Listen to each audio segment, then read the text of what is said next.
So, what is next with the Robsons? Well, a lot of things are going on at the moment, as you know. We've got mega high diesel prices. Apparently, it might even go over 2 litres still. Basically meant that we're going to have to tell you a little bit of a story about our journey, about where we're going in the future and what's going to happen. First thing we're going to do is have a ridiculous set of shades on, like I've got on here. Needed these for running. I've actually lost nearly a stone over the past month and a bit. Been trying to be really good and conscious to get my beach body, which the girls think is absolutely hilarious that I even use that term. They did say, Dad, the places we're going to go in the summer don't seem to have a beach, but that's just semantics, so they need to stop worrying about that. Yeah, I'm going to take you a little story and tell you through our plans that are going to go forward in the future. So the first plan we've got is that we want to go away in the summer. Now, we haven't been away into France for a couple of years, and that's mainly because of COVID. Past 2 years have written that off. So 2 years ago, we were basically lying in bed, everything packed, caravan packed a lot, all ready to go to France the next day. Then Bojo, the absolute Wally, and I know that's a bit political and some people might kick off in the comments again, but let's be fair, even the Tories now know that the man is a bit of an idiot. He said we couldn't go because of COVID. Fair enough, to be honest. So we didn't go to France that year, and then last year, I think it was the price of like PCR and that kind of stuff put us off a little bit. So we are going to still go abroad into Europe this year, and it was kind of thinking about where we wanted to go. Now, if you watched our videos recently, you will know that we were going to go to Italy. Maisie watches a family called the Inghams, and I'll put a link down below, who are a really big channel, family channel from Yorkshire, and they had been to Venice. So Maisie decided that she wanted to go off to Venice as part of our trip, and that was our original intention. That's what we wanted to do. She wanted to be able to do that, so kind of we felt that we would try and do that for her. Now, because of the price of diesel and all that kind of stuff, that's meant that that has had to go out of the window. We just can't afford to go all that way with the caravan and a tow car given the current price. And that was even before it went up, up and up even more. So we decided that we would cut back a little bit. We'd come a little bit closer to where we live up here in the northeast, but we still wanted to go abroad. So we've been to France twice, so we thought, let's go to France again. And we looked at quite a few places. I actually wanted originally to go down into France, then the next to Paris, and then to go over next to the Vendée. But that also is going to be prohibitive because of the cost of diesel, which again, like we know, just seems to go up, up and up like a rocket. So our plans for this year are that we're going to go for nearly about 3 weeks. So the plan is that me and the girls are going to drive down in about the middle of August. We're going to drive down after their big show. They have like a summer dance show, and they're going to perform in that.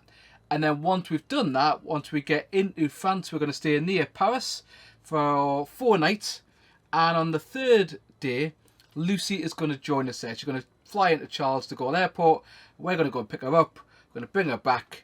And then that's basically what's going to happen. So on the 3rd night, she's going to stay with us until the 4th night.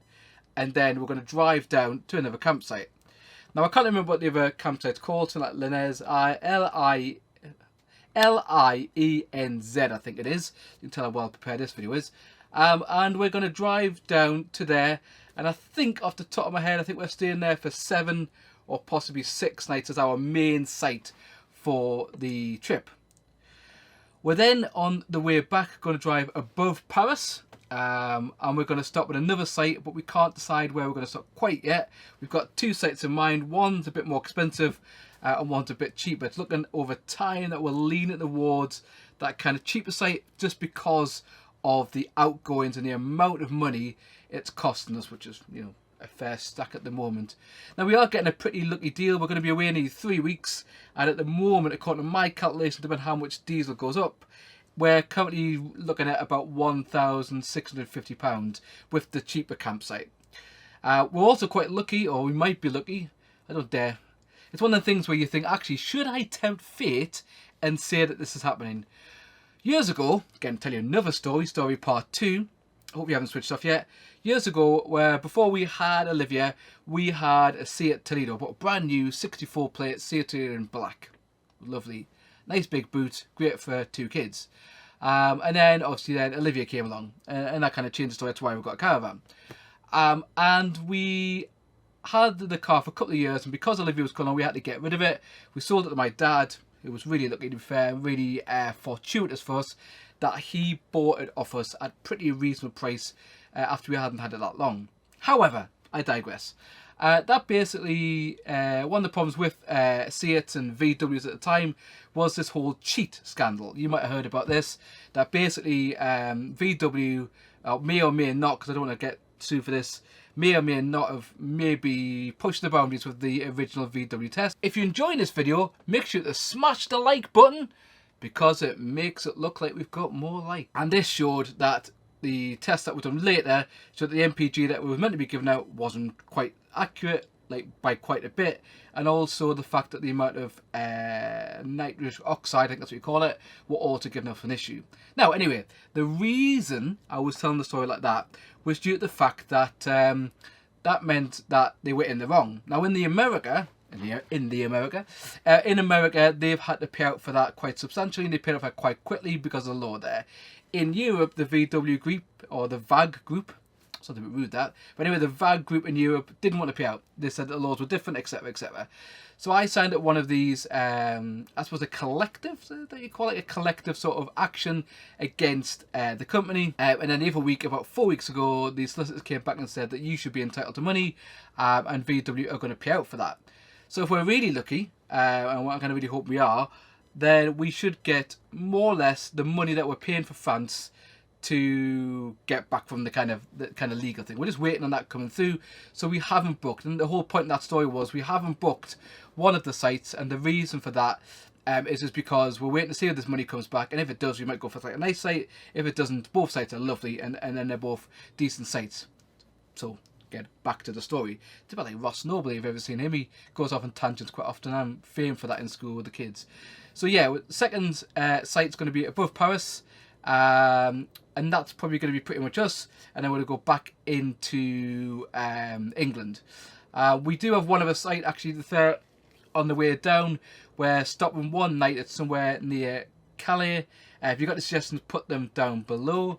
If you're going to France or you've got exciting plans, we'd love to hear your comments and really appreciate your comments. So again, if you could whack some comments down below. Where are you going this summer?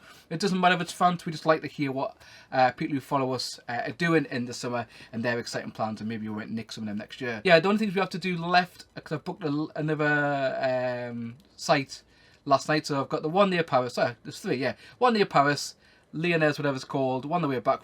So about 4 sites we're at. The only thing we need to do on the way back is we still need to book a ferry. Unfortunately, which I don't really want to do, but financially I'm going to probably have to, is we're going to have to probably book a P&O ferry, and I'm not a big fan of them. Probably giving some, maybe not my political views, but you probably get some of my views. The reason for that is partly cost, but it's not even the cost of the original ferry, it's the fact that we've already got a voucher from P&O from a couple of years ago. So I suppose if we don't spend it, they're kind of getting away scot-free.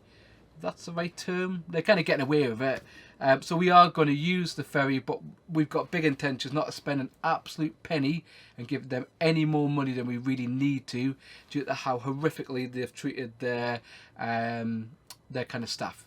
So that's the plans. Going away, we normally try to go away twice a month if we can.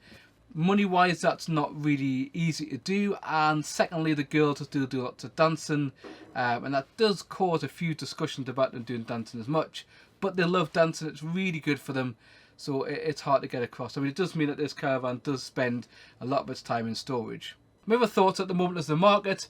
As you know, I think the market's starting to get a kick from the price of diesel. I really do think it's starting to dip a bit. I don't know how much it is in the forecourts, but I'm seeing a lot of motorhomes and kind of caravans, both of them, that seem to be a bit cheaper than they used to be. It seemed to be about £1,000 for every year. I mean, this is 2017.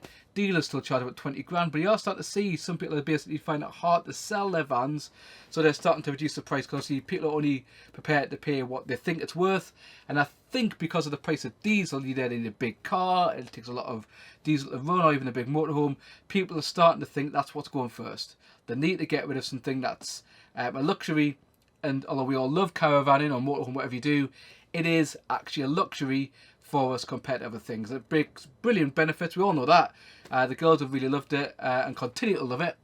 But we do know that that is something we need to think about in terms of money. We're going to sit at the caravan for the time being, unless something amazing comes up. I do kind of wish sometimes you could get an 8-foot caravan that was a 6-berth that wasn't a twin axle. Now you can get the Ancona, but I don't like that personally. Sorry Bailey, I just don't think it's a very good idea. Too much making of beds for my personal preference. I would have liked to see a sort of a bit like the 6TD, and I know that Bailey used to do the 646, but that was a twin axle where you have the double bunks at the back a little bit like this, but it was 8 foot wide. And that was at the back, because the biggest problem you used to always have with the 6TD that we had was the middle was too narrow and everyone used to bunch it together. So yeah, that's our future plans. That's what we've got coming up. It's my birthday in a couple of weeks, so I'll be 41. That's the next trip booked away. We will try and get one maybe at the start of August, and then it will be August for our nearly 3 weeks away in France. And I hope that you join us for that. And we really appreciate you following us, new and old subscribers. And then after that, we'll just see what it's like and how crazy will prices get. Will diesel go above £2? I think it probably will. And then we'll see how joyful the October 50% price rises are on electricity and gas, and how much of an impact that's going to have on the market and people getting away.